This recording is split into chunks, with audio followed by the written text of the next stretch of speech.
Hello, Jeff Chang. Nice to have you here again. We are at the Magna series. This is part 2 of me asking you several questions, and this time I want to have also some examples. So we will film in between some topics. I've prepared something because I recognize we did shadowboxing as warm-up. And I think there are different concepts according to shadowboxing, but I want to know what is your opinion about things you should do in shadowboxing and things you should not do? And maybe you can show some examples. Sure. I think a lot of people do short punches when they shadowbox. We see that typically in pure boxing, but the truth is I'm not a pure boxer. My pure boxing sucks. So you're going to have to ask them. But from my opinion, from my uneducated, inexperienced boxing background, I don't see the point of doing this. You know, these short punches. For me, I like to emphasize long punches. In my head, again, I'm sure a boxer can answer the question, but when are you ever going to throw a punch this short? I think this is a good warm-up, but again, I'm a long fighter. I like to be on the outside. I like to throw long punches. Now, what I think a boxer can agree with is throwing a punch like this is useless. I like to stretch out the lats, turning the chest, being as long as we can, and using a lot of footwork. There's not much other wrong things you can do in shadowboxing. I would say maybe freestyling it too much. You should kind of have like a plan.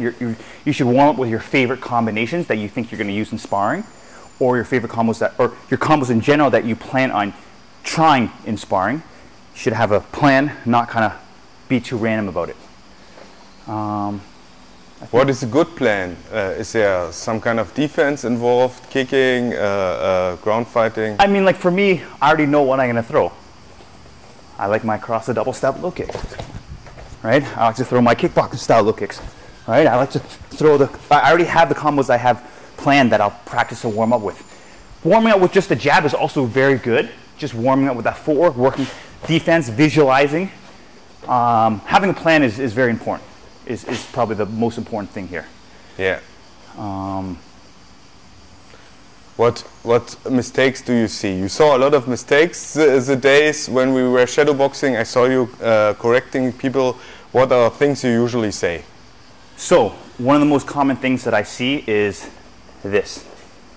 Hands here. Yeah, what I did know. This is like, I feel like people watch too much cartoon or anime or TV shows, and people always think of when they come here. Maybe Mike Tyson does this, but this is a very specific style.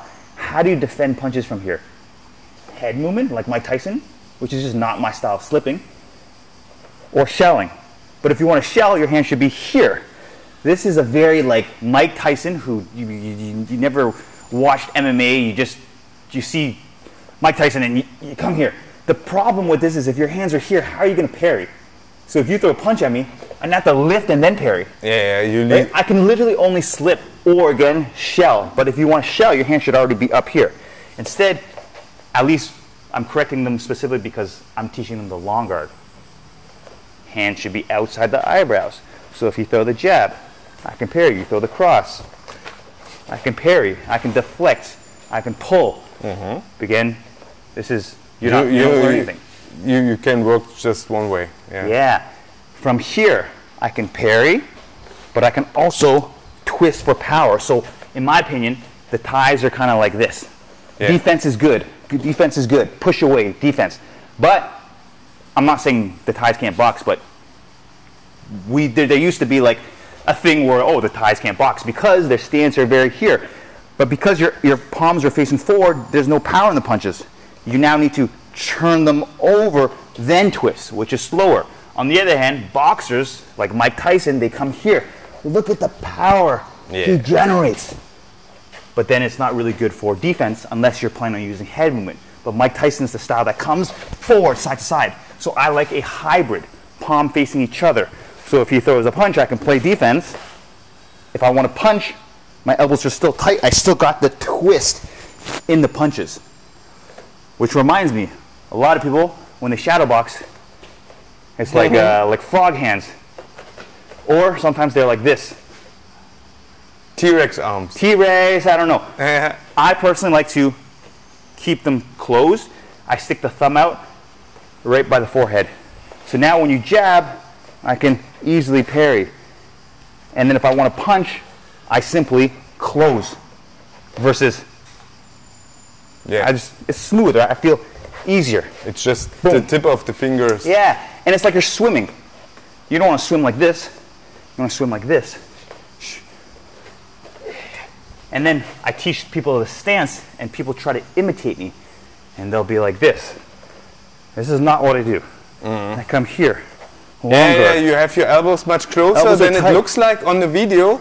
I can't say it. On the video, it often looks like this. Sometimes I'll do this. It looks like this. Sometimes I'll do this. Sometimes I play here. But look at my right elbow. Right? So from here, boom. My left hand, again, look at my stance. Right hand, tight. Tight. Lead hand can't be here, because if you punch, throw the straight punch, well, the punch is in the way. You're not going to want to throw the straight. You're going to want to throw a hook. When you throw that right hook, it's too slow. Ow. God. And now you throw the right hook. Now I can block. Yeah. And because my lead hand is out here, I can throw that hook very quickly. Yeah. I can catch. With the and it's outside your peripherals. Yeah. But I don't like this style. Yeah, it's hard. Yeah, so I have my concept is control the outside and you deflect inside. And then if the hooks come from the outside, then we can block. Yeah. And it's easier also to catch the straight punches. Yes. Okay. Yeah, so lastly, keep the elbows tucked. Sometimes I'll drop my hands. When I drop my hands, then it's kind of like out here. But now I'm using head movement. People mistaken my hands out here when I'm using the long guard. When my hands are out here, it's because my hands are down. So now when you throw a jab at me, boom, it's coming from the outside. Whereas if my hands are here, you throw a jab. So you taunt me that I come to you. Yeah, so throw your jab. If I came here, now I have to loop around. But if I'm already here, throw a jab. Yeah, you saw this at so the the sparring wide highlights. elbows is when my hands are down. When I go long guard, my hands are tight. So this is more offensive when it's down? This is more like universal. You can use it both ways. Both. Well, look, if I move forward, I'm tight. The tighter, the better. Yeah. When you move forward at me, see how I'm not blurring my vision though. See the path? Yeah. And then if you stay at that distance, extend your arm, the outside striking range, then I can drop my hand and play. Now you move forward at me. I see. Now if you stay there, then I start playing here. And now I wait for you to punch. And now look, my hands are wide. But if I'm here, now the circle around. And that's one pattern you apply in shadowboxing always. And if I play here, you throw your cross, wide. Yeah. If my hands are here, I gotta draw that big circle. Yeah. So that's why you open it so far. Yeah, well, I don't do this, but I'm kind of here. Here, right? So I have like different faces. Yes, so when I'm shadowboxing, I start tight. I always start tight. I'm here, bang, bang. Defense. Then I play here, bam, pull, pull, tight, loose. You gotta switch it up. Yeah. It's just a warm up, really. Very good. Second question. It's the same, like shadowboxing is pretty simple as warm-up, as basics. Same thing with heavy bags. There are do's and don'ts, and I think you do it different than most boxers do it. Can you show us your basic concepts? I don't know what boxers do, but... Yeah, but you can show us your basic concepts, what you see, what's a good style with hitting the heavy bag, obviously. Being long. That's really it, being long. Heavy bags for developing power. There's only so much you can do in terms of countering because the bag doesn't hit back and it stays there. So you work on your combos, you work on your power shots. And again, I am not a boxer. I don't know how to throw those power shots up tight. So close? Yeah, they throw the shots like this. I don't know how to generate power. Again, I'm not a boxer. When I throw my liver hooks, I come wide. I curl my wrist, I rip a chunk out, like a shovel hook. Yeah. That would be pretty much the only thing. Okay, okay. And what about the movement of your legs and footwork when you do heavy bag? Do you concern for something, or do you sometimes just stand and bang? I always serve from the outside here. Always. I like to step in, bang, bang, bang, bang, bang, back on the outside. So you always Back practice going in and out? Yes, because that's just, again, my style that I like to do. Because sometimes I saw videos where people just banging the heavy bag and not moving at all. I mean, if I'm in the pocket, back on the outside. I don't want to stay here, because if I stay here, they're going to eventually just clinch me. Yeah. Right? Okay. One question that's especially from Alex and me, it's as we are heavy, we cannot be so light-feeted like you do, so we need a way how to fight efficient. So one way is to get used to it. One way is get used to it. Look, you guys are heavier guys. I totally understand that. You're bladed. You know you're open. You know you're open. Yeah. I'm slower. Throw your low kick. Boom! Right? You can take that low kick. You can take low kicks from me. Yeah. Eat it. Bang! Take the low kick, land that cross. But I love the bladed stance because of the footwork, because of the power in the punches, and just the way you can defend and dodge kicks. It's just, you're a skinnier target as well, so teeps are a little bit harder for you to hit because look how skinny I am. If I'm squared, yeah, it's easy. Yeah, when I'm squared, takedowns are there. I'm bladed, it's going to be harder. And I can move back. So again, if you watch MMA nowadays, you're seeing the karate guys with the footwork get it in and out, in and out. Yeah, yeah. MVP and MVP, yeah. Stephen Thompson. Stephen Thompson. I mean, it's not just karate guys, but at least those are the guys that I like to follow. Even George St. Pierre is a little bit more bladed. Yeah, true. Yeah, he's like, here. And Izzy also does it once in a while. Yeah. Okay, okay. Next question. I try to be a good sparring partner for different partners, especially when I'm heavier or stronger, but usually the bad side is that I'm doing slower. What are your advices to be a good sparring partner if you have a different skill or a weight set? I mean, I would say the main thing is keep your hands open when you punch. So just like I shadow box, see my hands are open. When I'm sparring in the gloves, I stop here and I can go fast and just touch, as you know. Yeah. I'm inside is open, bump, bump, bump.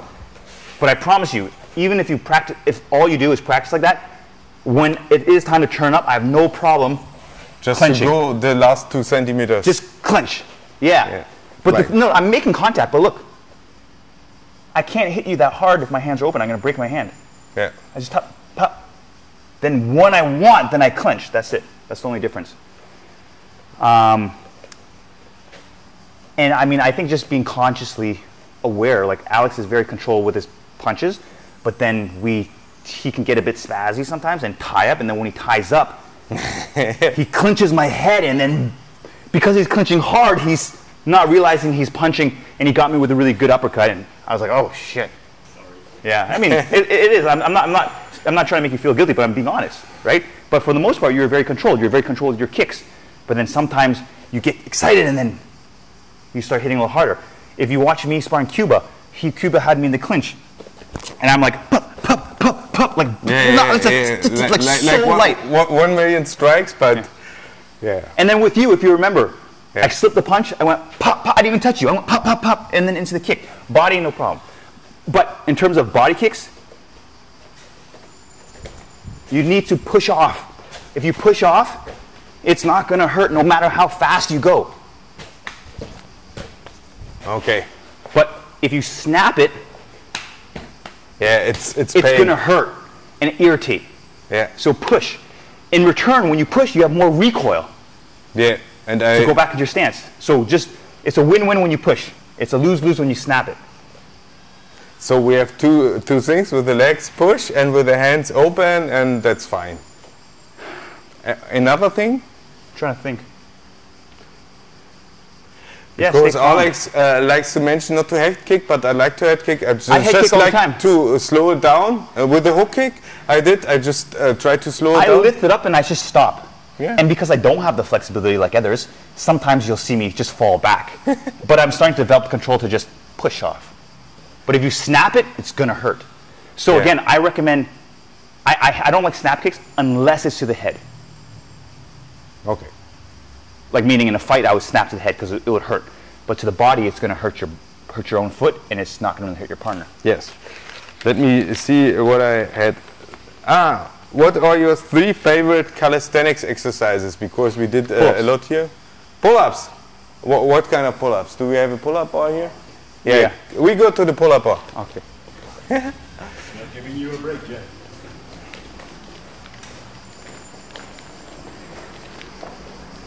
So I do 2 styles of pull-ups. The bodybuilding style, you're arcing your back, which works your rear delts and pretty much everywhere on your back.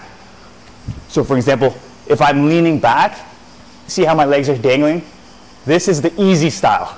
This works my rear delts. So you're formed like a banana now? Pretty much. Yeah. On the other hand, if you want to make it harder and focus on the lats, you want to do what we call a hollow body. So vice versa? Yes, and it's way harder. And you see it's a yeah, and it looks stiff and clean. Yeah, that's the calisthenics style. The other way is the bodybuilding style. And I like to do weighted pull-ups, personally. So, any other exercises besides Sometimes I'll do a muscle-up. If someone hasn't a bar or something like this? It doesn't have a bar? Yeah. Some people don't have a bar. What kind of exercises do you also do? For back? No, for everything. What would you say is 3 favorite exercises for calisthenics? For your... You don't have any for tools. For calisthenics, you need a bar. Okay. You need a bar, yeah. I mean, you can do like and pull, or vice versa. Like you can go like this as well, and you can give me a little bit of resistance, and I can kind of work on pulling. Like you're too strong, loosen up, right? I can work on pulling, but it just doesn't beat pull-ups. Okay. Okay, but this I didn't know. This is interesting. Okay. Yeah, I learned this as a jiu-jitsu thing where you go back and forth, like endurance thing. You pull back, pull. Yeah, and in the gi, I could imagine that this works quite well also. Yeah. Okay. Another thing, some of you might don't know, but Jeff was part of the Ultimate Self-Defense Championship. I really liked because you're a martial artist, not a self-defense expert at the first place, but you won this. So I was really impressed because when I had the bet before, usually I would say, okay, you haven't met the threat of a knife or something like this. You just have to use your mind how to deal with it. So as you have won and now a self-defense expert and world champion, what are good drills and what is overrated according to self-defense training? I think overrated stuff is like eye pokes. If you have the accuracy and time to eye poke someone, you may as well land a knockout cross or hook. But it happens so fast, like it's going to be very hard to eye poke right away, unless you have the distance and space. Yeah, just if you're John Jones and doing this stuff all the time. Accidentally, sure. But like, it's harder than you think to just like, boop. Groin shots, I think, can definitely work. I would say when it comes to self-defense, depending, again, there's so many factors, but I would say if it's unarmed, you want to be able to grapple, and you need weight. The bigger you are, the better. And the better grappling skills, the better. So I won based off grappling and athleticism. And I should have lost because, well, listen, great series, great show. Wasn't the most realistic in my opinion. For example, I had to fight Sensei Seth, who is like 200 and whatever pounds. He is big, yeah. The fight was 20 seconds, but a fight can definitely last more than 20 seconds. I happened to armbar him at the 20th second and happened to win. But if gone 2 seconds later, I would have lost because he was leaning on me and he had the advantage. But with that said, in a real fight, it could definitely go more than 20 seconds. Yeah. So it wasn't as realistic as you would think, but again, strength plays such a huge role, which almost led me to losing, but because I had grappling skills, I happened to come on top. Very good.